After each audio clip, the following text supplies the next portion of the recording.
बिस्मिल्लाहिर्रहमानिर्रहीम। अस्सलाम वालेकुम नाज़रीन, मैं हूं सैयद अनवारुल हसन और आप देख रहे हैं प्रोग्राम सच के साथ पीटीवी न्यूज़ इस्लामाबाद स्टूडियो से।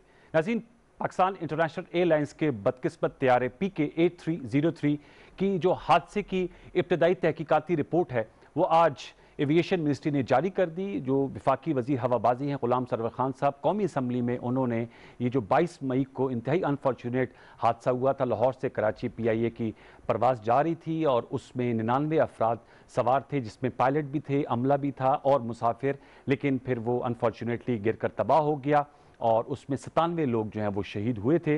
वज़ीर हवाबाजी ने कहा था कि वो 22 जून को ये रिपोर्ट सामने लेकर आएंगे। फिर उन्होंने 22 जून को बताया कि वो इसके अलावा जो और हादसात हुए उनकी रिपोर्ट्स भी साथ ले करना चाहते हैं। तो आज 24 जून को हस्बे वादा कौमी असम्बली में रिपोर्ट उन्होंने जारी की, प्रेस कॉन्फ्रेंस भी की, जिसमें ये जो 21 सफ़ात पर मबनी रिपोर्ट है अबूरी है, अभी कंक्लूजन आना है, लेकिन इसके मुताबिक जिम्मेदार करार दिया गया है जो कॉकपिट क्रू है, यानी पायलट, को पायलट और जो एयर ट्रैफिक कंट्रोलर हैं उनको, कि उन्होंने मुरवजा तरीक़ाकार को फॉलो नहीं किया और जहाज़ को सही तौर पर अप्रोच पे नहीं लेकर आए, और ना ही जो एयर ट्रैफिक कंट्रोलर की जानिब से उन्हें एडवाइजेस दी गई उनको पायलट साहब ने उसको फॉलो नहीं किया, बल्कि इस रिपोर्ट के मुताबिक उन पर और को पायलट पर कोरोना वायरस जो है उनके असाब पर सवार था। और जो एयर ट्रैफिक कंट्रोलर को इसलिए जिम्मेदार करार दिया गया है कि उन्होंने एग्जीक्यूटिव ऑर्डर नहीं दिया और ये नहीं बताया कि जब उन्होंने बेली लैंडिंग करने की कोशिश की तो जहाज़ के जो दोनों इंजन थे वो मुतासिर हुए। एयर ट्रैफिक कंट्रोल को बताना चाहिए था कि दोबारा से आप जहाज़ को ना उठाएं,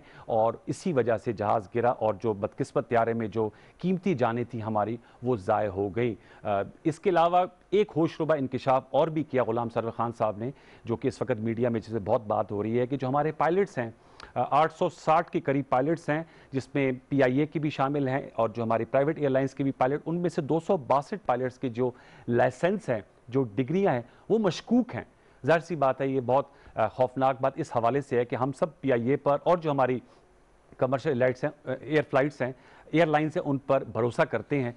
इस मामले को मैं समझता हूं कि जल्द अज जल्द इसको क्लियर करना चाहिए, क्योंकि अगर मशकूक लाइसेंसेस के साथ पायलट्स फ्लाइट्स उड़ाएंगे तो फिर अनफॉर्चुनेटली इस तरह के वाकयात होंगे। लेकिन एक दफ़ा फिर हम बताते चलें कि कंक्लूसिव रिपोर्ट अभी नहीं आई, कंक्लूजन अभी हतमी तौर रिपोर्ट नहीं आई इब्तिदाई रिपोर्ट में, लेकिन कॉकपिट क्रू और जो एयर ट्रैफिक कंट्रोल को मुर्द-ए-जाम ठहराया गया है।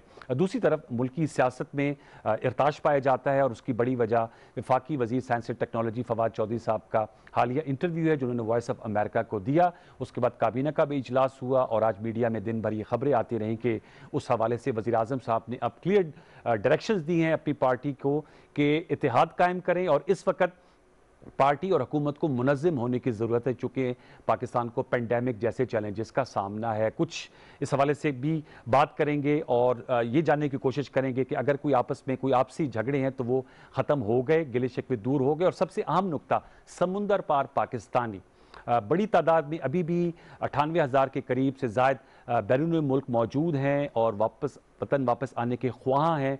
80,000 से ज़ायद वापस आ चुके हैं, लेकिन 98,000 अभी आने के ख्वाह हैं। उसके लिए क्या बंदोबस्त किया जा रहा है?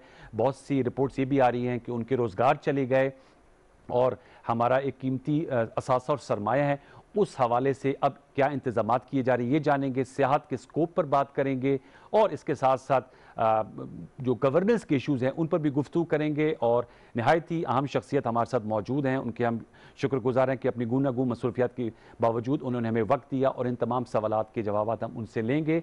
वज़ीर-ए-आज़म के मामले खसूसी हैं समुंदर पार पाकिस्तानी और ह्यूमन रिसोर्स डेवलपमेंट के सैयद जुल्फ़िकार अब्बास साहब। बुखारी साहब, बहुत शुक्रिया जुल्फ़िकार साहब कि आपने हमें वक्त दिया प्रोग्राम सच के साथ में। ये हमारा नया लॉन्च है शो का, so we welcome you on. और न्यूज़ शो से पहले आप हमारे शो में आए थे, वो सच तो ये था और कॉल्स भी ली थी, ये सच के साथ है, तो हम सच के साथ खड़े हैं और इस हवाले से आपसे सच्ची सच्ची बातें होंगी। सबसे पहले तो मैं आपका नुक्ता नज़र जानना चाहूँगा।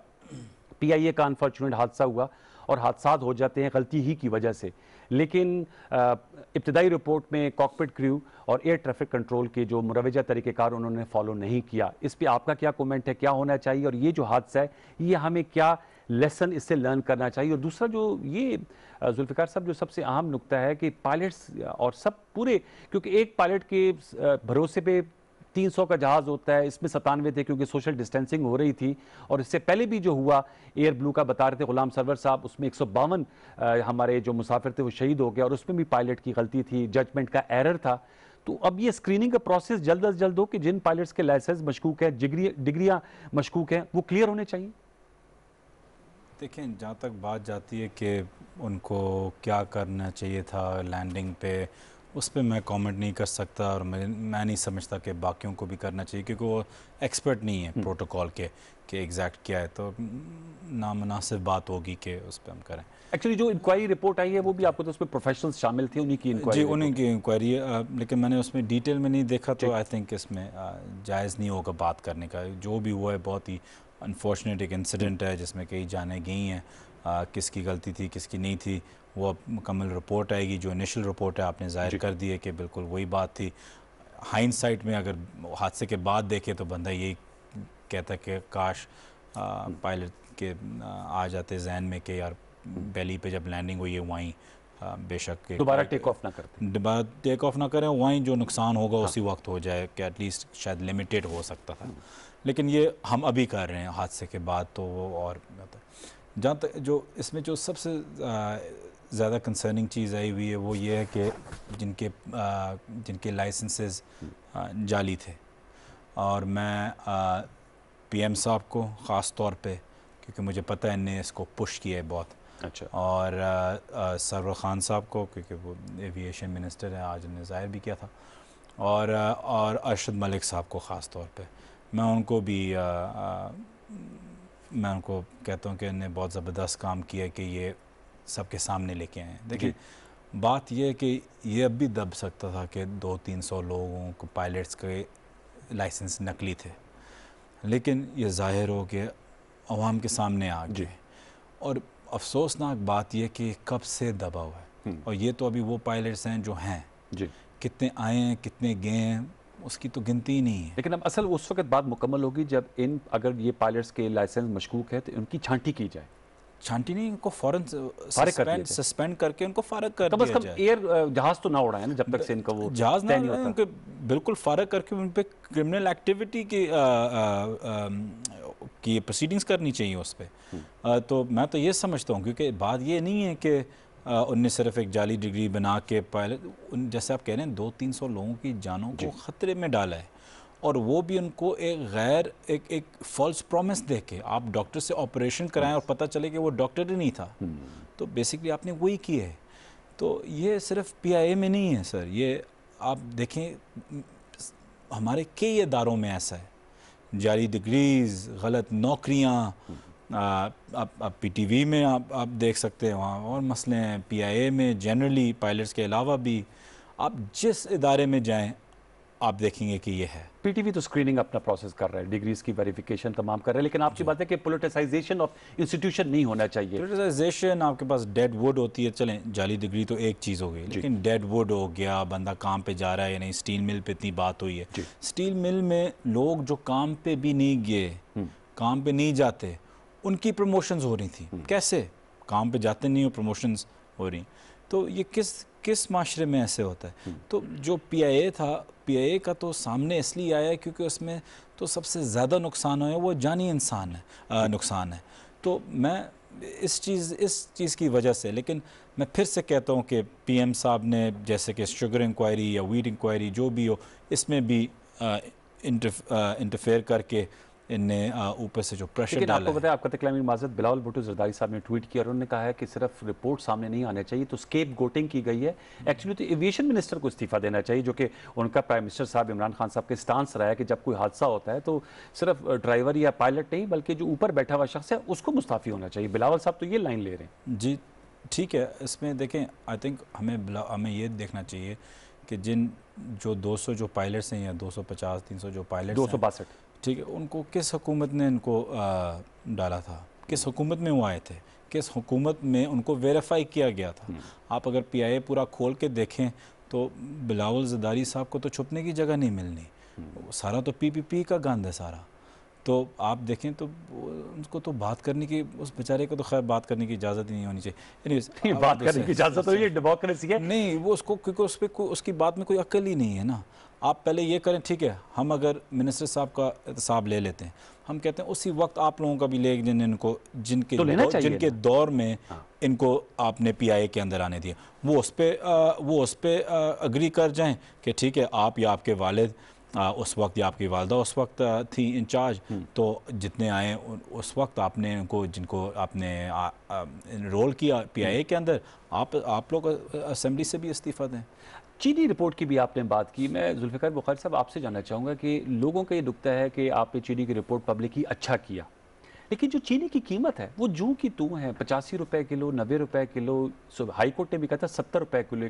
तो एक आम आदमी को तो बेनिफिट उस वक्त होगा जब चीनी की जो प्राइस है उसमें कमी वाकया होगी। देखें उस पर end of last week PM ने पिछले हफ्ते इस पे ऑर्डर्स भी दिए कि चीनी की कीमत नीचे आनी चाहिए। ठीक है, तो इंशाल्लाह आप देखेंगे कि कुछ रोज़ में ये वाकई गिर जाएगी वापस। अच्छा। तो इंशाल्लाह इसमें पूरी उम्मीद है कि आप देखेंगे कि इसमें एक डिक्रीज आएगा, डिक्रीज आएगा। जी। और जो इसमें लोग मुलविस हैं, चाहे वो पीटीआई से ताल्लुक़ रखते हैं या किसी और जमात से, उनको इवन हैंडेडली अगर वो गिल्टी करार पाते हैं, जाहिर बात है कोई अभी तक जब तक कोर्ट ऑफ लॉ में प्रूफ नहीं होता, लेकिन उनको इवन हैंडेड उनकी अकाउंटेबिलिटी होगी। सर आई थिंक ये तो एक ज़ाहिर हो गया दुनिया के सामने, पाकिस्तान के सामने, सबके सामने एक ज़ाहिर हो गया कि ऐसी कोई बात नहीं है। बिल्कुल ही इक्वल फुटिंग पे सबकी अकाउंटेबिलिटी होगी। बल्कि अगर वो पीटीआई के थे और इन्वॉल्व थे इसमें भी, और एग्रीकल्चर अगर वो कमेटी में या मिनिस्ट्रीज़ में भी इन्वॉल्व थे, तो फिर ज़्यादा होनी चाहिए। जब एक पुलिस वाला कोई गलत काम करता है उस पर ज़्यादा उसको सज़ा मिलती है। तो बिल्कुल इसमें तो कोई शक, आई थिंक इसमें कोई शक रहा नहीं और पॉलिटिकल विल है सर। आई थिंक इसमें तो कोई शक ही नहीं रहा ना। मतलब है कि जिस तरीके से आगे जाहिर किया हमने, जिस तरीके से हम लेके गए हैं शहजाद अकबर साहब इस इंक्वायरी को, आई थिंक वो तो ऑब्वियस एक स्टांस हो गया। ओके, अब ये मुझे बताएं, कल काबीना के इजलास के हवाले से मीडिया में बड़ी खबरें, आप चूँकि काबीना में बैठते हैं, बड़ा गर्मा गर्म इजलास हुआ। सुना है फवाद चौधरी साहब का जो इंटरव्यू है उसकी बड़ी बाज़गश्त सुनाई थी, और वैसे उस इंटरव्यू में आप जनाब का भी उन्होंने नाम लिया था। तो कुछ इस हवाले से बताएंगे वो जो ये रिपल्स क्रिएट किए विद इन द पीटीआई, को मामला सेटल हो गए? जी देखें, मीडिया की एक बड़ी ओवर एग्जैजरेटेड रिस्पॉन्स था कल कैबिनेट कमेटी में। अच्छा, कुछ मुश्किल से आखिर में कुछ 8-9 मिनट शायद बातचीत हुई हो, सिर्फ 8-9 मिनट, उसमें आखिर में कुछ इतने ज़्यादा था नहीं। तो ये एग्जैजरेटेड एक चीज़ थी। तो ऐसी कोई, वो जहाँ तक कैबिनेट की बात है वो बिल्कुल ओवर एग्जैजरेटेड था। अच्छा, और जो ये जो कुछ जो फवाद चौधरी साहब ने कहा कि पार्टी की इंट्रा फाइटिंग है, और जहांगीर तरीन साहब, असद उमर साहब, शाह महमूद कुरैशी साहब, तो आप भी चूंकि कोर कमेटी में बैठते हैं, कुछ बताएंगे कि पीटीआई के अंदर हर पार्टी में धड़ेबंदी ज़रूर होती है। ये कहा जाए कि नून लीग में भी ज़ाहिर बात है ख्वाजा आसिफ साहब, चौधरी निसार साहब, पीपल्स पार्टी में जरदारी साहब की अपनी सोच है, मोहतरमा की अपनी सोच थी, बहुत से लोग कहते हैं बिलाल साहब की अपनी सोच है। क्या वो जो फवाद साहब का नुकता था पार्टी और गवर्नमेंट की परफॉर्मेंस को इफेक्ट कर रही है ग्रोहबंदी या नहीं? बिल्कुल, ये बिल्कुल गलत है। इसको इतना ज़्यादा सीरियसली नहीं लेना चाहिए। फवाद साहब को नहीं, मैं कहूँ इस बात को। अच्छा, फवाद भाई का ये है कि मैं पहले भी बोला कि हम एक दूसरे की फैमिलीज़ को 50 साल से या कुछ जानते हैं, तो उनके साथ मेरा है बहुत सलाम दुआ मजाक। तो फवाद भाई मोटिवेट होते हैं कंट्रोवर्शियल बात कर। जब वो कंट्रोवर्शियल बात होती है 2 दिन टीवी पे चलती है, तो फिर वो मोटिवेट होते हैं अपने काम में। अच्छा, तो जैसे जितनी ये चीज़ें चलती हैं उतना वो काम साइंस एंड टेक्नोलॉजी में करते हैं। तो आई थिंक वो अपने आप को वो एक मोटिवेट एक्टिविटी आपके लिए बड़ी डिसएडवांटेजेस ही नहीं है? वो एक मोटिवेशनल एक्टिविटी उनके लिए बन गई, जिसको अनफॉर्चुनेटली मैं समझता हूँ कि नहीं होना चाहिए था।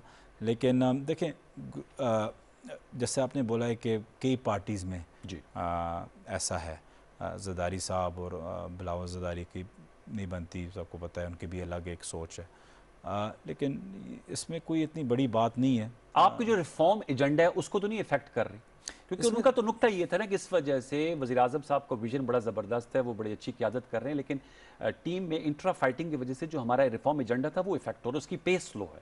नहीं, उसकी बिल्कुल पेस स्लो नहीं है। देखें, जहांगीर तरीन साहब पॉलिटिक्स में है नहीं, डिस्क्वालीफाइड थे, तो कोई एज सच रिफ्ट तो है नहीं, क्योंकि वो ना कैबिनेट में बैठ सकते हैं, ना मिनिस्टर बन सकते हैं, ना एमएनए बन सकते हैं, ना आगे जाके कोई सीएम या कुछ बन सकते हैं। असद उमर साहब कैबिनेट में मुतमिन है हर चीज़। शाह महमूद कुरैशी साहब मतलब one of our best foreign ministers आप कह सकते हैं। तो इसमें बिल्कुल, और बल्कि जब कल जो बात भी हुई थी, वो एक हंसी मजाक में असद उमर साहब ने बोला था कि कौन सी रिफ्ट, मतलब है कि कोई है ही नहीं उस तरीके से। पास में बेशक हुई भी हों, लेकिन वो अब इस वक्त इरेलेवेंट और ना हमारी परफॉर्मेंस में उस पर कोई कुछ आता है। तो कहाँ से एक रिफ परफॉर्मेंस को अफेक्ट कर रही है, अगर कोई मिसाल भी अगर कोई दे सके कि कैसे, बिल्कुल एक अनलॉजिकल इनलॉजिकल एक बात है। फवाद चौधरी साहब के इंटरव्यू से कोई परेशानी नहीं थी कैबिनेट मेंबर्स को?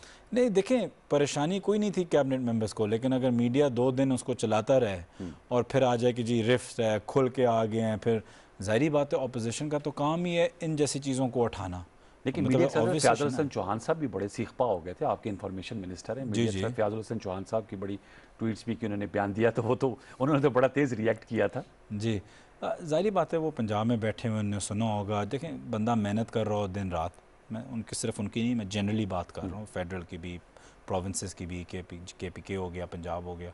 लोग अगर बंदा मेहनत कर रहा दिन रात, अपनी जो इलेक्टेड हैं वो अपनी कंस्टिट्यूंसी संभाल रहे हैं, मिनिस्ट्रीज़ भी संभाल रहे हैं, लोगों को भी संभाल रहे हैं, PTI के वर्कर्स को भी संभाल रहे हैं, और फिर ऐसी कोई कमेंट्स आ जाए जो ये कंट्रोवर्सी खड़ी कर दे, और जहाँ वो इतना अच्छा काम कर रहे हैं वहाँ वही लोग आके बोले हाँ लेकिन ये क्या हुआ है, वो क्या, आप डिस्ट्रैक्ट हो जाते हैं ना। एक डिस्ट्रैक्शन आ जाती है, आपका पूरी मेहनत 1-2 दिन की जो इस काम पे आप लगे हुए थे, जिस मिशन पे, वो एक डीरेल हो जाती है एक किस्म की।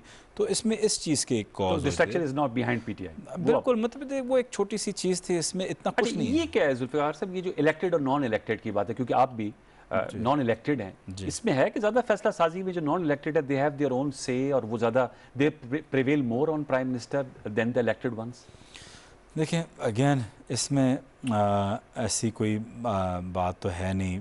PM साहब इलेक्टेड, जो आपकी कोर कमेटी है उसमें मेजॉरिटी इलेक्टेड की है। अच्छा, तो बात तो वहीं ख़त्म होगी। जब लेकिन डिसीजन मेकिंग तो कैबिनेट में होती है। नहीं, डिसीजन मेकिंग कैबिनेट में होती है, बिल्कुल होती है, और उसमें PM साहब सबकी सुनते हैं। इसलिए हमारी पाकिस्तान की शायद हिस्ट्री में इतनी लंबी कैबिनेट मीटिंग्स होती हैं, और वो भी हर हफ्ते होती हैं, क्योंकि PM साहब सबकी सुनते हैं। और ये कहना कि इलेक्टेड या नॉन इलेक्टेड, कभी कभी कोई नॉन इलेक्टेड के व्यूज़ सही होते हैं, कभी कभी एक इलेक्टेड के व्यूज़ सही होते हैं। और मैं सच बात बोलूँ कि इसमें मैंने कभी नोटिस नहीं किया या फील नहीं किया, मैं अगर मैं ज़ाती राय दूँ तो मैंने बिल्कुल कभी नहीं फील किया कि मैं इलेक्टेड हूँ या नॉन इलेक्टेड हूँ। लेकिन मेरी ज़ाती राय जो है, मैं ख़ुद और इज़्ज़त देता हूँ जो इलेक्टेड आया हुआ है, क्योंकि वो एक पूरे सिस्टम के थ्रू आया हुआ है, लोगों को वादे करके आया हुआ है, एक भरोसे से आया हुआ है, तो उन पर ज़िम्मेदारी भी और होती है, प्रेशर भी और होता है एक किस्म का। तो मैं तो ख़ुद भी उनको और इज़्ज़त देता हूँ, तो इसमें मैंने कभी नोटिस नहीं किया। आपने नोटिस नहीं किया? मुझे ये बताएगा, काबीना ने आप लोगों का फैसला किया था और बड़ा अच्छा फैसला था, सराहा गया था कि जितने भी special assistant to prime minister या एडवाइज़र्स हैं, क्योंकि जो इलेक्टेड लोग हैं उनके तो गोशवारे सामने आ जाते हैं, जो उनके असासे हैं, कि आप लोग भी अपने असासे सामने लेकर आएंगे, पब्लिक करेंगे। वो अब तक हुआ? आज भी मोहसिन शाहनवाज रांझा साहब जो PMLN के MN है, वो आपकी ज़ात से, क्योंकि आपकी मौजूदगी का फ़ायदा उठा के उन्होंने कहा जी, चूँकि ज़ाहिर बात है आपका नाम तो जुल्फ़िकार बुखारी, लेकिन ज़्यादा people know you as Zulfi Bukhari, उनके असासे जो है उनका हमें नहीं मालूम, तो वो ज़ाहिर होने चाहिए। आपके असासों के हवाले से लोग इतने क्यों फ़िक्रमंद हैं? मैं नहीं जानता एग्जैक्टली कि ये है कौन, नून के हैं या PTI PPP के MN है, मुस्लिम नून किसके, नून के हैं? जी, मोहसिन रांझा साहब। अच्छा, तो मैंने उनकी एक वीडियो देखी थी जहाँ अनफॉर्चुनेटली उनको शायद अंदाज़ा ना हो रांझा साहब को कि 22 बिलियन रुपीज़ ओवरसीज़ पाकिस्तानीज़ भेजते हैं इस मुल्क में, बल्कि जिस MNA की कुर्सी पे वो बैठे हैं वो कुर्सी शायद ओवरसीज़ की पैसों की बनाई हुई हो। तो उनको शायद एहसास नहीं था कि वो किस तरीके से ओवरसीज़ को डिग्रेड कर रहे थे। और मैंने उनकी छोटी सी एक स्पीच देखी थी जहाँ वो कह रहे थे कि हमें नज़र नहीं आएंगे कि बैग पैक करके बाहर भाग जाएंगे। आई थिंक उनको जाके अपनी लीडरशिप को कॉल करनी चाहिए, पूछें कि वो किस मुल्क में है, पाकिस्तान में या वहाँ हैं जहाँ आप कह रहे हैं जहाँ हमें ब्लेम कर रहे हैं भागने में। तो आई थिंक उनको समझना चाहिए, बल्कि पूरे नून लीग को समझना चाहिए कि ओवरसीज़ पाकिस्तानीज़ वो हैं जो एक बहुत कंफर्टेबल ज़िंदगी छोड़ के पाकिस्तान की सेवा करने आए हुए हैं। उनमें से नहीं है जो अपने पैसे करप्ट रजीम चला के पैसे बाहर भेज के ख़ुद भी जब मुश्किल वक्त आए भाग जाते हैं। तो रांझा साहब अगर आप कह रहे हैं नून लीग के हैं, तो नून लीग की लीडरशिप किधर है? लेकिन उनका जो लंदन में, जी नवाज शरीफ साहब, वो तो आप लोगों ने फिर तो लंदन में कैबिनेट शहबाज शरीफ मुश्किल से वापस आया है, बच्चे सारे उधर हैं। अब शहबाज शरीफ साहब कह रहे हैं कि मेरे अपने बच्चों के साथ कोई लेना देना नहीं है, वो उनने पैसे किए, वो उनने फ्रॉड किया है, मैंने फ्रॉड नहीं किया। तो जिस बंदे की लीडरशिप ही ऐसी बातें कर रही हो, तो उसको खैर उस बेचारे पे आई थिंक खुद ही नैब केस है, कब लाया हुआ है नैब ने उस पर, तो वो पहले अपना नैब केस तो मिटाए। वो तो हो गया, लेकिन आप जो आप लोगों ने कैबिनेट में फैसला किया, अपने जो असासे हैं वो पब्लिक करेंगे आप लोग? सर देखिए वो बिल्कुल एक लीडरशिप के वो तो हमने दे दिए, चाहे अच्छा। पब्लिक करें, लीक हो जाएगी, जो भी होगा वो तो कोई फ़र्क तो नहीं, हमें तो नहीं फ़र्क पड़ता ना जी। हम तो अब यहाँ भी रहते हैं, तो हमारी टैक्स फाइलिंग, हमारी असासों का जो पीएम साहब ने पूछा है वो सब ने दे दिए। आई थिंक एक दो शायद रह गए थे या जो भी थे, तो वो जब दे देंगे या दे दिया हो मुझे नहीं पता, लेकिन मैंने तो डेट पे दे दिया था। और वो पब्लिक हो ना हो, और जो भी साहब थे जो भी पूछ रहे, मेरा तो बड़ा आसान है, कंप्यूटर उठाएं, गूगल करें और पूरा सारा निकाल के देख लें। मेरा तो कोई मुश्किल काम तो है नहीं, क्योंकि मेरी तो कंपनीज़ हैं वहाँ, मैं अल्लाह ने मुझे काफ़ी इज़्ज़त बार दी थी, तो मेरी तो चीज़ें वैसे ही वाज़ेह हैं। मतलब है कि आप किसी मैगज़ीन खोल के देख लें जिस पे राइट अप हो, पूरा आपको बता देते हैं कि किस चीज़ की ओनरशिप है, किस चीज़ की नहीं। तो मेरा तो बड़ा आसान है। तो उनको कोई मुश्किल, अगर उनको कंप्यूटर चलाना हो तो उनको लिए तो कोई मुश्किल काम कोई तो मुश्किल किया। और आपने अपने वक्त पे जो है अपने असासे आपने डिक्लेयर कर दिए थे। नेशनलिटी के हवाले से भी इशूज़, कोई ऐसा इशू नहीं होता आप सर समझते हैं? पाकिस्तान में कोई बंदा है जिसको नहीं पता कि मैं एक ड्यूल नेशनल हूँ? जब से आया हूँ, court cases, supreme court, dual national, SAPM, नैब, मतलब कोई चीज़ ऐसी है जिस पे नहीं हो तो मतलब है कि इसमें जाहिर करने की कौन सी बात है? जिसको पूछना है उनको बिल्कुल पता है। मेरा तो पासपोर्ट का फ्रंट पेज भी पूरे इंटरनेट पे चल रहा है। तो इसमें मतलब ये क्यों समझते हैं, एक्चुअली ये क्यों समझते हैं कि ये छुपाना कोई एक नॉर्मल एक्टिविटी है? क्योंकि ख्वाजा आसिफ ने अपना छुपाया हुआ था एकामा, 20 लाख रुपए या कुछ उसको तनख्वाह मिलती थी कंसल्टेंसी की। आज दिन तक नहीं बता सके कौन सी कंसल्टेंसी, ख्वाजा आसिफ किस चीज़ की कंसल्टेंसी करते होंगे। ये तो पहले दुनिया को बताए ना कि कौन उनके पास आके कंसल्टेंसी करता है और किस चीज़ की। ना डिक्लेयर करना, नवाज शरीफ साहब, मरियम सफदर, उनके सारे असासे, सियासत छोड़ दूंगी अगर मेरे नाम पे कोई प्रॉपर्टी हो।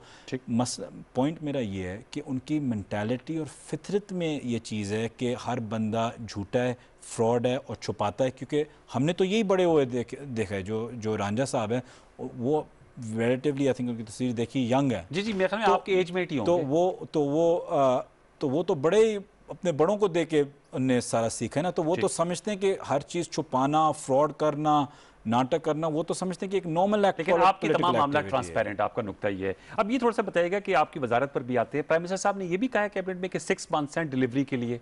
कोई ऐसी बात भी हुई कैबिनेट में कि 6 माह है कि अपने आप को आपने डिलीवर करना है, अदरवाइज जो है फिर सूरत हाल जो है वो कोई भी सूरत इख्तियार कर सकती है? देखें, जिस हालात में हमने मुल्क लिया था उसमें कोई शक नहीं है कि लोगों को खान साहब से जो एक्सपेक्टेशन है वो बहुत हाई है जी। क्योंकि खान साहब एक ऐसे शख्स हैं जिसने पूरी ज़िंदगी ओवर परफॉर्म किया हो, चाहे क्रिकेट से लेके स्कूल्स, यूनिवर्सिटी से लेके कैंसर हॉस्पिटल से, पॉलिटिक्स से लेके, उन्हें ओवर परफॉर्म किया हुआ है हमेशा। हर चीज़ में हर बंदे ने उनको एक राइट ऑफ माना हुआ है। तो ज़ाहिरी बात है कि खान साहब की एक ऐसी एक आइकॉनिक पर्सनैलिटी लेके आप एक प्रेशर में हमेशा रहते हैं कि ओवर परफॉर्म करना है। तो खान साहब हमसे यही चाह रहे हैं कि अगले 6 महीने हम सर नीचे करके सिर्फ काम करें और काम पे तवज्जो दें और डीरेल, जो मैं कह रहा था पहले भी, डिस्ट्रैक्ट ना हो। अच्छा। और अगले 6 महीने हमारे लिए बहुत अच्छा टारगेट उन्होंने सेट किया हुआ है कि हर मिनिस्टर, हर जो भी SAPM एडवाइज़र वगैरह, हर बंदा अपनी काम की प्रोडक्ट दिखाए कि क्या उन्होंने प्रोड्यूस किया है। ठीक है। और क्योंकि एक पूरी दुनिया पैंडेमिक में है, एक कोरोना फैला हुआ है, तो ऐसे मुश्किल हालात तो पिछले शायद 100 सालों में ना आए हुए। बिलाशुबा। तो इस मुश्किल हालात में कैप्टन यही कहता है ना कि आज अब ऐसी बैटिंग करनी है जो पहले नहीं की हुई। ठीक। तो हमें यही। तो पिच कैसी है इस वक्त? स्लिपरी है क्योंकि अख्तर मेंगल साहब जो हैं आपकी कोलिशन से बाहर आ गए हैं, तो पिच तो बड़ी डाइसी लग रही है। और जरदारी साहब भी कह रहे, कल उनका बयान आया था कि खुशखबरी जल्द मिलने वाली है, जाले मुतहद रहें। तो पिच ठीक है या बॉल क्रासी या स्लिपरी पिच है? सर पिच बिल्कुल ज़बरदस्त है। अच्छा। 5 दिन का टेस्ट मैच है, कभी कभार छोटे छोटे शावर्स आ जाते हैं बीच अच्छा, में। ये शावर है, तो ये शावर जल्द खत्म हो जाएगा और धूप निकल आएगी और फिर से बैटिंग विकेट बन जाती है। चले ठीक। आप थोड़ी सी आपकी वजारत पे आते हैं जुल्फ़िकार बुखारी साहब। ये कुछ फैक्ट्स एंड फिगर्स मेरे पास थी, मैं आपसे जानना चाहूँगा क्योंकि कोरोना वायरस में व्यूअर्स आपके इल्म में, जैसे मैंने इब्तिदा में बताया था कि समुद्र भर पाकिस्तानी हमारे बहुत बड़ी तादाद में बाहर रहते हैं। वो 80,153 तो वापस आ चुके हैं। इनमें 1745 जो हैं वो कैदी थे, 2018 तबलीगी थे और 1326 ज़ायरीन थे। लेकिन अभी भी 98,753 58,753 जो पाकिस्तानी हैं वापस आने के ख्वाहां हैं। जुल्फ़िकार बुखारी साहब, एक तो ये बताइएगा कि ये अब इनको वापस लाने के लिए क्या बंदोबस्त किया जा रहा है, और जो वापस आए हैं वो ज़ाहिर बात है कैदी तो थे, लेकिन जो और तबलीगी और ज़ायरीन भी आए थे, लेकिन बहुत सी हमने ये भी सुना है कि यूनाइटेड अरब एमिरेट से 19,159 अफराद जो हैं उनको नौकरियों से बर्खास्त कर दिया गया, फ़ारिग कर दिया गया। इसी तरह किंगडम ऑफ सऊदी अरेबिया हैं 9,270 हैं, कतर से 1,900 हैं, ओमान से 5,137 हैं, इसके अलावा बहरीन से 118 हैं, 224 इराक से हैं, तो काफ़ी। और इसके अलावा भी जो पेड लीव पर आ गए हैं और बाकी जिनके वीज़ा इश्यूज़ थे, क्या कर रहे हैं सर इनके लोगों के लिए? देखें, हमने अब तक, जैसे आपने बोला, हमने अब तक कुछ लगभग 90,000 लोग वापस हम लेके आए हैं, वापस लेके आए। और उसके साथ ही जो आप कह रहे हैं कि जो लोग नौकरी से निकाले गए हैं, जिनके कॉन्ट्रैक्ट्स टर्मिनेट हो चुके हैं, वो करीब 50,000 के करीब हैं। ठीक है, मुख्तलिफ ममालिक से, अलग अलग मुल्कों से। ठीक है, अब बात यह कि हमारे लिए बहुत मुश्किल था कि हम ये सस्टेन करते रहें कि हम उनको जल्दी से वापस लेके आएँ लिमिटेड एयर फ़्लाइट्स जो हमारे पास है। तो इसलिए हमने कुछ 20% फ़्लाइट्स हमने खोल दी हैं अभी। 20 जून के बाद से आपने खोली? अब खुल गई हैं? अब खुल गई हैं। ठीक है, 20 जून के बाद हमने खोल दी और अभी 25 से आपको उसको नज़र आएगा कि कुछ 109 कल से इंटरनेशनल फ़्लाइट्स भी शुरू हो जाएंगी। PIA के हमने कुछ 56 फ़्लाइट्स कर दी हैं UAE के लिए, 42 कर दिए हैं सऊदी अरेबिया के लिए। तो जो ये बल्क है आपका 110, मैं कह सकता हूँ, ये थोड़ा सा शायद डेटेड हो, 108,000 लोग रफली कुछ फंसे हुए हैं। अब थोड़ा 1,08,000 फंसे हुए हैं, लेकिन ये भी कम हो गया क्योंकि पिछले दिनों में हम काफ़ी UAE से उठा लेके आए हैं। वो इंशाल्लाह आप देखेंगे कि ये 2 हफ्तों में, मैं चाह रहा हूँ कि अगले 10 दिनों में ये प्रेशर बिल्कुल, ये नंबर नीचे आ जाएगा, क्योंकि हमने इतनी फ़्लाइट्स दे दी हैं कि इंशाल्लाह हर हफ्ते इसमें आप बहुत अच्छा रिज़ल्ट देंगे।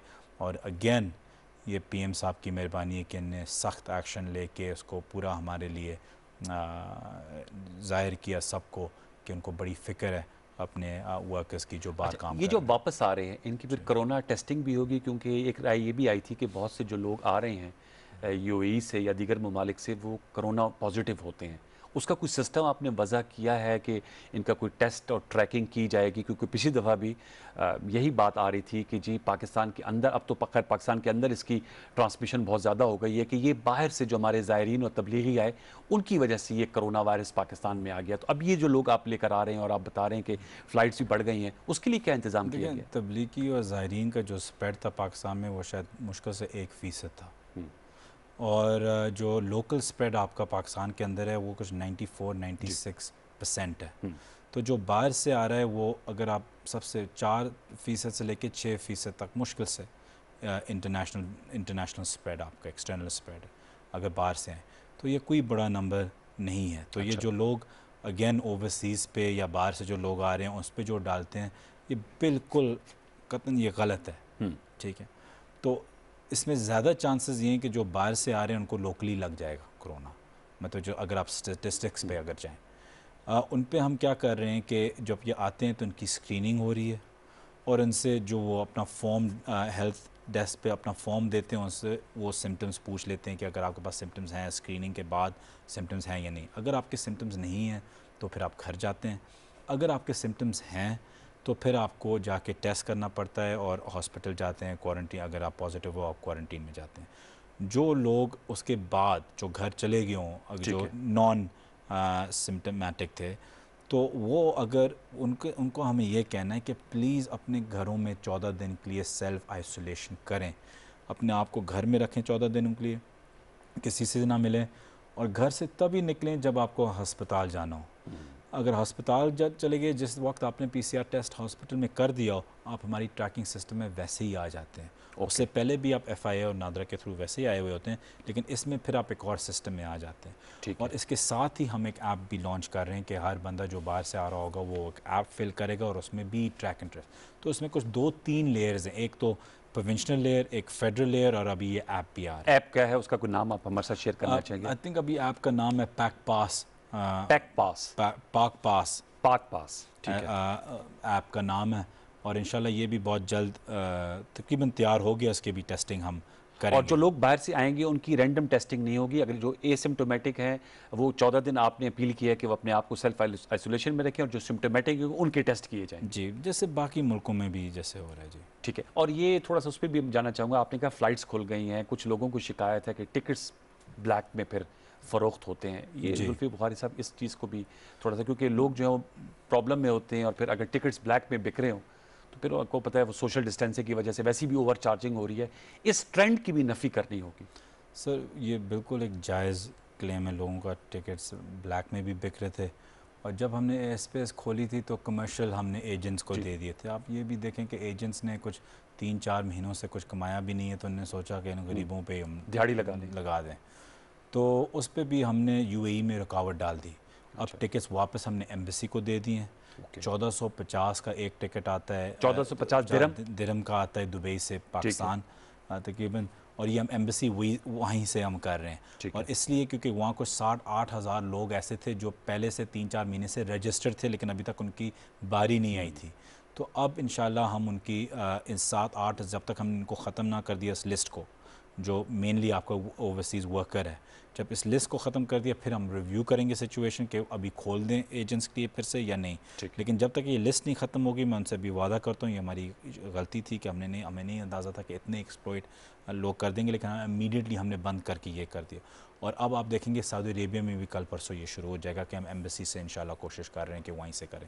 वहाँ थोड़ी सी रिस्ट्रेंट है गवर्नमेंट की वजह, लोकल गवर्नमेंट की वजह से, लेकिन हम कोशिश कर रहे हैं कि वहाँ भी ये टेपर डाउन करें। ले ऑफ जो हुए हैं लोग, आपने कहा 50,000 के करीब हैं, उनके मुतबादिल रोज़गार के लिए कोई आपने जहन में कोई प्लान ऑफ एक्शन है? क्योंकि ज़ाहिर बात है वो तो वहाँ रोज़गार थे और उनकी फैमिलीज उन पर डिपेंडेंट थी, अब वो बेचारे वापस आ गए हैं और बेरोज़गार हो गए हैं, उसके लिए कोई प्लान ऑफ एक्शन है वजारत? उस पर हम एक बहुत कॉम्प्रहेंसिव प्लान बना रहे हैं उनके लिए। अच्छा। एक तो हुनरमंद पाकिस्तान का प्रोग्राम है, जिसके अंदर हम उनको इन्वॉल्व करेंगे, फिर नाफ्ता टेफ्टैक उनको रीस्किलिंग करेंगे, या जो उनका जो है, हमने एक ओईसी की एक ऐप बनाई है जिस पे कुछ 30,000 लोगों ने अप्लाई कर लिए जो वापस आ रहे हैं, और उनको हम री इंटीग्रेट करने की कोशिश करेंगे, या जब फ़्लाइट्स फिर से खुलेंगी और काम फिर से शुरू होगा तो हमारे पास पूरा डेटा होगा कि कौन किस चीज़ में स्किल्ड है और फिर से बाहर जा सकता है। बड़ा ज़बरदस्त ये ओईसी का ऐप है। उसके अलावा हम क्या कर रहे हैं कि एक एहसास प्रोग्राम के अंदर हम एक one wave of doctor Sania निश्चित से हमने मांगा है कि मेरी मिनिस्ट्री एक लिस्ट प्रोवाइड करेगी कि जो लोग जिनके एक सर्टेन लेवल के नीचे जो उनकी इनकम थी उनको प्लीज़ एक एहसास प्रोग्राम में इन्वॉल्व किया जाए। तो ये भी इंशाल्लाह अभी जैसे कि ये डेटा हमारे पास आ रहा है, हम चाह रहे हैं कि एक साथ आए तो फिर हम उनको दें, और एहसास में भी इंशाल्लाह उनको हम इन्वॉल्व करेंगे। चौथी चीज़ जो हम उनके साथ कर रहे हैं कि एक जर्मन ऑर्गेनाइजेशन है कॉल GIZ, अच्छा, उनका भी अप्रूव हो गया है, PM ऑफिस चला गया है, फिर कैबिनेट में इंशाल्लाह अगले ट्यूसडे आएगा और पास हो जाएगा। उनने हमें एक स्पेशल ग्रांट दे रहे हैं सिर्फ़ और सिर्फ हमारे वर्कर्स की री इंटीग्रेशन के लिए। तो उसमें हमारे पास ह्यूमन रिसोर्स भी मिलती है कि एग्जैक्ट माइंड्स इस पॉलिसी मेकिंग पे, और ग्रांट भी हमें मिला हुआ है कि उनको कैसे हम री इस्टेब्लिश करें, सेंटर्स बनाएं, सिर्फ री इंटीग्रेशन के सेंटर्स हों पाकिस्तान में कि वो आएँ और वहाँ से स्किल हों या उनको मदद करें नौकरी ढूंढने में वगैरह वगैरह। तो इंशाल्लाह इसमें काफ़ी हम आपको एक कॉम्प्रहेंसिव प्लान आगे रख के देंगे। जिन लोगों से, जिन ममालिक से वो यहाँ पर आए, उन ममालिक से भी कोई आपका रब्ता है कि जब ये कोरोना वायरस इंशाल्लाह इसका जो स्पाइक है ख़त्म होगी और जब ये ज़ाहिर बात है ह्यूमैनिटी इंशाल्लाह इसको विन ओवर कर लेगी, दोबारा री एम्प्लॉयमेंट हो सकेगी इन लोगों की? क्योंकि ज़ाहिर बात है इनकी वहाँ पर इन्वेस्टमेंट्स होंगी, अपना काम कर रहे होंगे, कामों से वाकिफ़ होंगे, उस हवाले से भी कोई बातचीत हुई? आप देखिए, मैं तो एक ऑप्टिमिस्ट हूँ और कल भी इस पे PM साहब ने एक मीटिंग ली थी रेमिटेंसेस पे भी और इस पे भी। और देखें, PM साहब ने जब से वो हुकूमत में आए हैं उन्हें 9,70,000 बंदा बाहर भेजा है 18 महीनों में। 9,70,000 ये एक रिकॉर्ड है, मतलब है कि 10 लाख बंदा भेजना 18 महीनों में अल्हम्दुलिल्लाह एक बहुत अच्छा ज़बरदस्त काम है मैं समझता हूँ, और PM साहब को पूरा क्रेडिट मिलता है क्योंकि उनकी इतनी गुडविल है इंटरनेशनल कम्युनिटी में।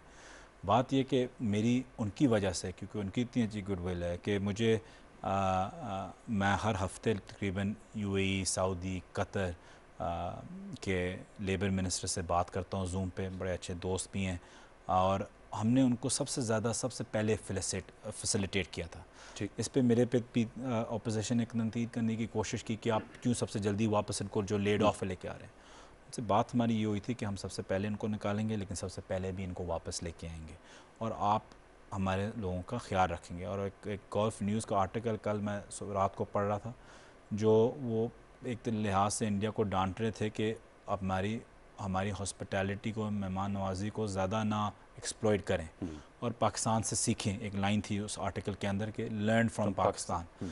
तो अगेन माशाल्लाह आई थिंक पीएम साहब ने again has led from the front, और इसलिए आप देखते हैं, अल्लाह करे कि यही फिगर इसके आसपास ही रहे, लेकिन 50,000 बंदा 3-4 महीनों में लेड ऑफ होना हमारे लिए एक्सेप्टेबल है। हम एक महीने में 50,000 और आप समझते हैं कि अल्लाह करे यहीं तक रहेगा ये? नहीं, देखिए मैं इंक्रीज़ तो होगा, इसमें कोई शक नहीं है, लेकिन कोई इतनी रैपिड स्पीड से इंक्रीज़ ना हो, आहिस्ता आहिस्ता होता जाए, तो फिर बाकी मुल्कों से अल्हम्दुलिल्लाह अब तक पाकिस्तान बहुत आगे है इस चीज़ में। अच्छा, थोड़ा सा ये भी बताएगा, चूँकि इस्लामाबाद हाई कोर्ट में आज केस भी था, आप चूँकि ओवरसीज़ के मिनिस्टर हैं, ये तो कोरोना की वजह से लोग जो हैं डिस्टर्ब हुए हैं, जो हमारे ओवरसीज़ कम्युनिटी है उनको बड़ी शिकायत है पाकिस्तान में कि अगर वो कोई ज़मीन ले लेते हैं या कोई वो और कोई इन्वेस्टमेंट करते हैं, उस पर कब्जे हो जाते हैं। और आज मैं पढ़ रहा था chief justice Islamabad high court Athar Minallah साहब, वो कह रहे थे कि हमने 1972 का जो केस था वो अब जाके कब्जा उसका छुड़ाया और ठीक किया। तो लास्ट टाइम भी जब आपसे इंटरेक्शन हुई थी तो हमने कॉल्स भी ली थी, तो उस पर ये बड़े इश्यूज़ हैं। इश्यूज़ को जुल्फी बुखारी साहब, ज़ाहिर बात है ये पेंडेमिक है और वो चैलेंज बहुत बड़ा आ गया है, लेकिन ये बैक बर्नर पे तो नहीं चला गया है इस पे काम होना? ये बिल्कुल बैक बर्नर पे नहीं चला गया। देखें, जितने इस गवर्नमेंट में रिजॉल्व हुए हैं, अच्छा, आप पिछले 10 साल भी निकाल के देख लें और मेरा नाम बदल दें, मैं रिज़ाइन कर जाऊँगा। अगर आप देखें कि कितने ओवरसीज़ के केसेस इस गवर्नमेंट में 2 साल में रिजॉल्व भी हुए हैं, और जो ओवरसीज़ से उनको इतनी तवक्को भी है, इसलिए वो इतने ज़्यादा अभी आगे भी आ रहे हैं। पिछले 10 साल से वो इतने आगे भी नहीं आए, क्योंकि उनको कोई तवक्को थी, ना कोई सुनने वाला था। अब क्योंकि पीएम साहब ऊपर बैठे हुए हैं, उनको पता है कि ये गवर्नमेंट एक सुनने वाली है, इसलिए सब के सब आ रहे हैं अपनी कंप्लेंट्स लेके। ज़ाहिर बात है, एक कैपेसिटी इशू भी हमारे में है कि हम नहीं कर सकते। दूसरी चीज़, हमारा लॉ का सिस्टम, जस्टिस सिस्टम भी ऐसा है। लेकिन जो मैंने आपको पिछली दफ़ा भी बात की थी, हम अल्हम्दुलिल्लाह उसके आखिर तक पहुँच गए हैं।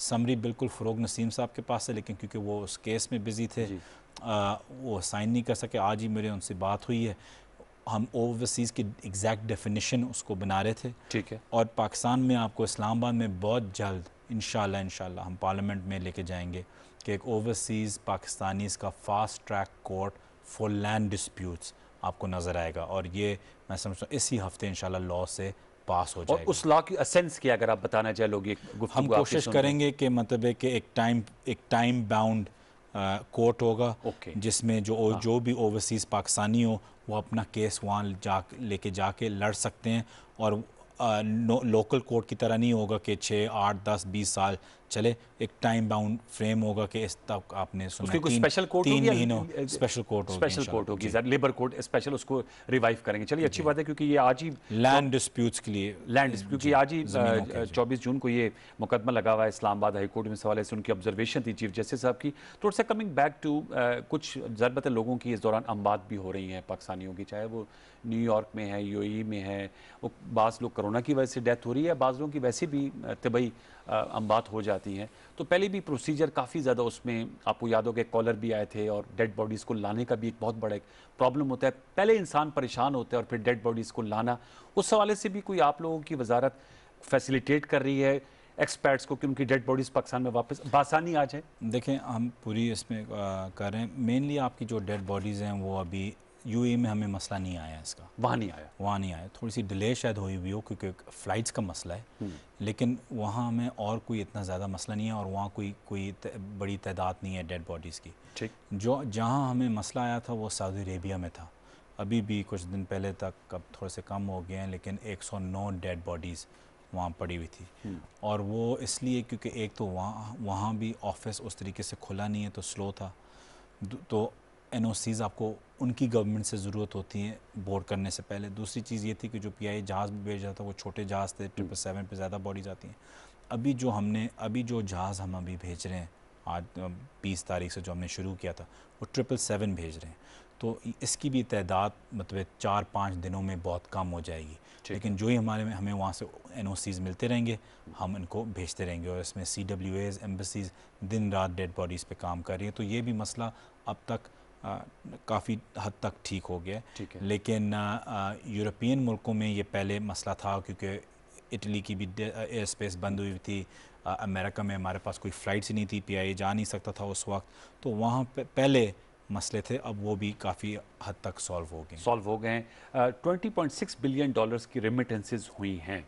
अब ज़ाहिर बात है गिरावट भी आएगी, तो आपने कुछ इसका इकोनॉमिक इम्पैक्ट एनालिसिस किया है, कितना पड़ेगा? क्योंकि हमारी बड़ी हैवी डिपेंडेंसी है ऑन आवर रेमिटेंसेस, और बजट के ये दिन ही चल रहे हैं, सारी तकरीरें। नून लीग और शहरी रहमान साहबा को बताया ना ये कि हमारी काफ़ी डिपेंडेंसी है, तो उन्हें इल्म हो के ज़ाहिर बात है वो हुकूमतों में रहे हैं, तो इस हवाले से भी आपने कोई एनालिसिस में रहे हैं। और आपने नतीजा भी देख लिया PIA के जो जाली लाइसेंसेस हैं कि किस किस्म की हुकूमत उनने की है।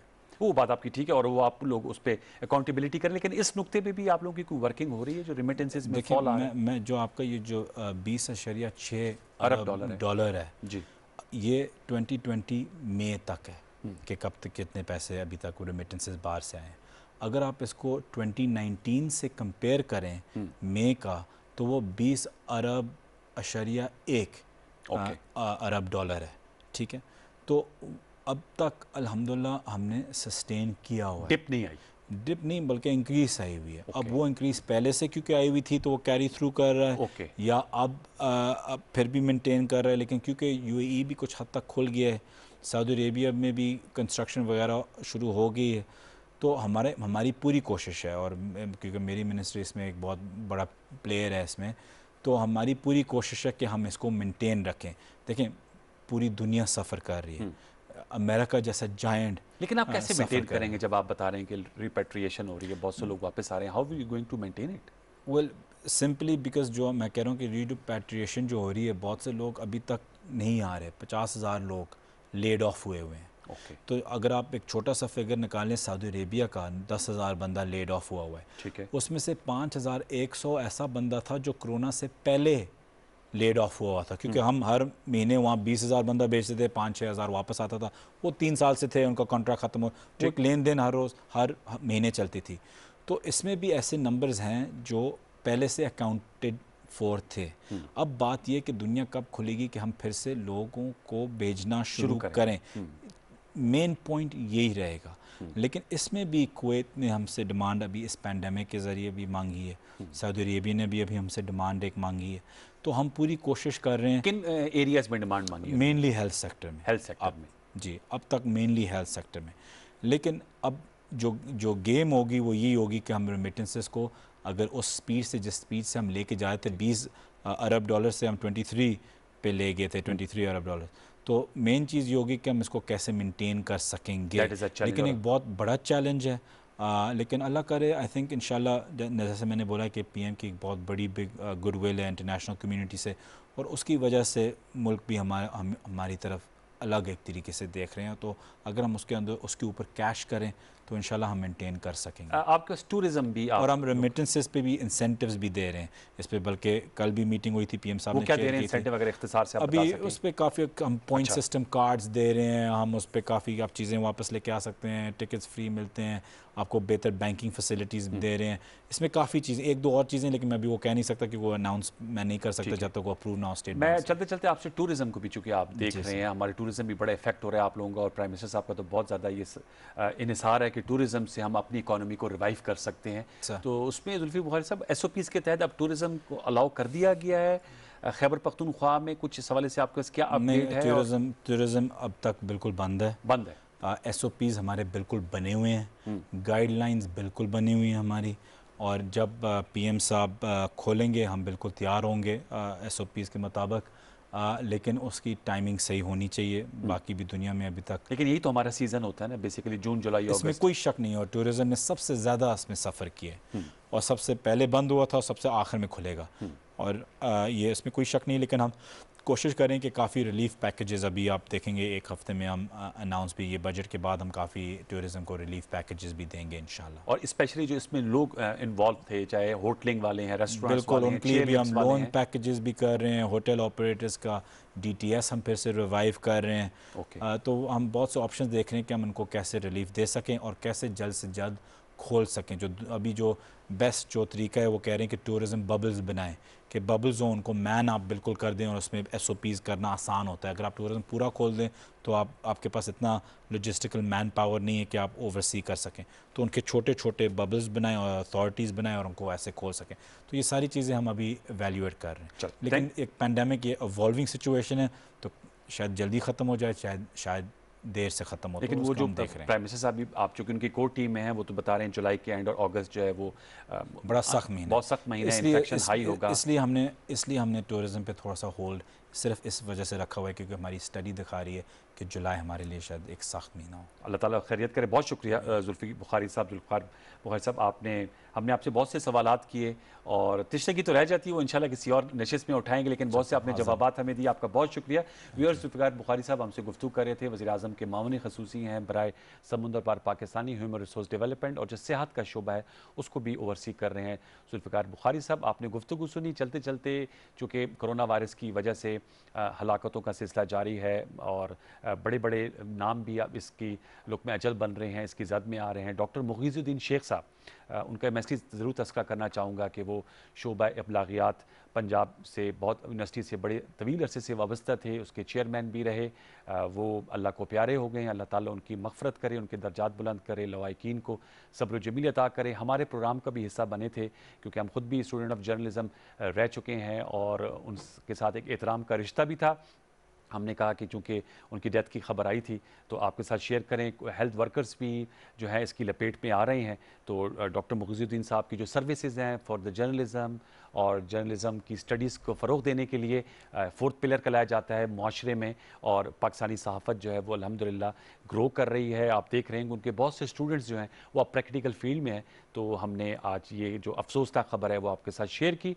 अपना बहुत सा ख्याल रखिए। जैसे अभी जुल्फ़िकार बुखारी साहब भी कह रहे थे कि जो आने वाला महीना है उसमें इन्फेक्शन बढ़ सकता है, अगरचे स्मार्ट लॉकडाउन की इस्लामाबाद और लाहौर में हौसला अफजा नताइज आ रहे हैं। मज़ीद इलाके जो हैं उनको भी सील किया जा रहा है। तो एक ऐसी स्ट्रेटजी है कि इससे जो इन्फेक्शन रेट है, फैलाव है, उसमें कमी लाई जा सकती है। आने वाले दिनों में हमें SOPs को फॉलो करना है और जो स्मार्ट लॉकडाउन जिन इलाकों में हुकूमत करती है वहाँ लोगों को सिर्फ शटर डाउन नहीं करना, वाक़तन स्मार्ट लॉकडाउन की तरफ जाना है, यानी घरों में अपने आप को महदूद करना है। इसी पैगाम और इसी होप के साथ कि अल्लाह ताला पाकिस्तान में खैर करे और जो इन्फेक्शन है उसकी जो स्पाइक है उसमें कमी है वो नीचे की तरफ जाए। हम प्रोग्राम को, आज के इस प्रोग्राम को क्लोज़ करेंगे। अपना फीडबैक हमें फेसबुक और ट्विटर पर ज़रूर दीजिएगा कि आपको ये गुफ्तगू कैसी लगी। कल तक के लिए सैयद अनवारुल हसन और सच के साथ की पूरी प्रोडक्शन टीम को इस्लामाबाद स्टूडियो से इजाज़त दीजिए। अपना बहुत सा ख्याल रखिए। अल्लाह ने के बाद।